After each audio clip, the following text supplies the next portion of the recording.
Hey, that wasn't what we talked about. It's Mr. Raleigh. I hope you're doing well. It is time once again for another First Chapter Friday. Last week we had a scary book, and this week it's not so scary. And it's by a wonderful Coretta Scott King honor winning author, Brenda Woods. It's called Zoe in Wonderland. The back of the book reads, Zoe G. Reindeer has an unusual name and an unusually big imagination. Despite that, she considers herself just Zoe, nothing special, and not quite measuring up to her popular older sister and smarty pants little brother.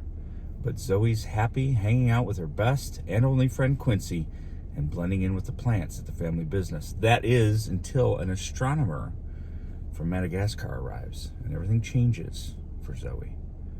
How you doing, Caitlin?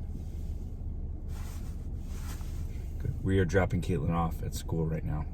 She's not very talkative in the morning, but she's happy to have half of her head in this video. All right, let's read. We'll do a couple chapters because they're pretty short. All right. You ready? Okay. Good talk. Chapter 1, 4 things that definitely aren't my fault. The first thing that's definitely not my fault is that our last name is Reindeer. No one, not even Grandpa Reindeer, is quite sure how that came to be the family name.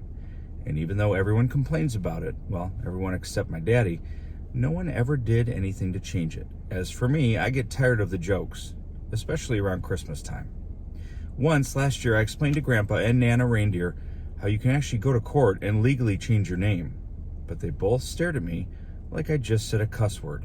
Then Nana Reindeer shook her finger at me the way she used to when I was little and I'd done something bad and whispered, "Hush, Zoe," with that modern nonsense. Like it or not, it's our name.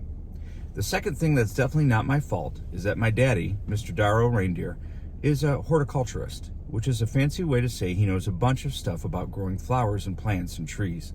And because I'm the that's my sign, so I know when to edit. You wanna try it? And because I'm the only one of his 3 kids who's interested in learning about it, he's teaching it to me. The third thing that's not my fault either is that we live in a house behind my daddy's business in Pasadena, California, which is called Doc Reindeer's Exotic Plant Wonderland. And if anyone ever asks why he named it that, he informs them that he's a doctor of plants and this is his wonderland. The last thing I cannot and will never be able to take responsibility for is the fact that I have an extremely annoying older sister, Jade, and an even more annoying younger brother, Harper. That puts me, Zoe G. Reindeer, smack dab in the middle. The G stands for Gabrielle. It's also my mom's name. I have to admit that there are 2 things that are my fault. 2 things that absolutely are my fault. 1, I did send away for the seeds. 2, I didn't read the directions before I planted them. And not reading the directions led to the sign that changed everything. Now, about the seeds. Chapter 2. Thank you. Sort of like a seed. The outside of a seed has a hard coat or shell, and the inside, which Daddy says is called an embryo, comes alive when you water it. Sort of like a seed, there's this thing inside of me that's nothing like my outside, and it's alive. Some days it comes alive a lot, and other days it happens maybe only once or twice, kind of like a sneeze or a hiccup. Sometimes it keeps me from paying attention, and not paying attention can get me into humongous trouble that wraps around me tighter than a cocoon and is almost impossible to wiggle out of. I really never know when it's going to come alive, but once it gets going, it's kind of like a bowling ball that's rolling faster than fast down the lane toward the pins, impossible to stop. Like yesterday, for example. After school, I was walking home past the park where a girls' soccer game was being played. I was on a soccer team once, but I quickly found out that I stink at sports. So I did what most people do who stink at sports. I quit. But sometimes it's fun to watch, so I stopped and stared through the chain link fence. The players' feet were tangled around the ball, everyone trying to get control, and suddenly, the thing that's inside of me, which I guess you could call my wild imagination, came alive. And she, imaginary Zoe, appeared. Zoe G. Reindeer, super forward, was on the field with the ball, in a perfect position. Her eyes zeroed in on the goal. She aimed and kicked with all her might. The ball zoomed through the air. Their tall goalkeeper stretched sideways like she was made of rubber, trying desperately to guard the net, but she failed, and the ball crossed the goal line. Zoe's teammates hoisted her in the air. When the buzzer signaling the end of the game sounded, I blinked, and just like that, the real Zoe was back. The real me was still peering at the players through the fence, watching the winning team give each other high fives. The real me still stunk at sports and was now going to be late getting home from school. The real me, a shy, perfectly plain girl person, wears glasses.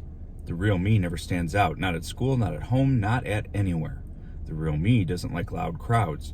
Mostly the real me likes the quiet of the Wonderland's pond and greenhouse and of half-empty movie theaters. The real me has only one friend. Plus, the real me has big feet that make me resemble the letter L. The real me can't even whistle. If they gave awards for being boring, I'd get a gold medal. But imaginary Zoe is everything the real me isn't. Instead of being 11 years old, she's already a teenager and even has her driver's license. She's really pretty and can sing and dance and has friends who hover around her like a flock of pigeons. And she gets really good grades without studying a lot, and she never forgets things. And everyone loves her, especially her parents and brother and sister and even teachers. Plus, she doesn't stink at sports. Sometimes I try very hard to keep imaginary Zoe from disappearing, but because my real world keeps interrupting with all of its stuff like chores and homework and getting annoyed and having to brush my teeth and sometimes being forced to eat pickled beets, imaginary Zoe vanishes. Now that I've explained how I'm sort of like a seed and also about imaginary Zoe, I can tell you about the real seeds.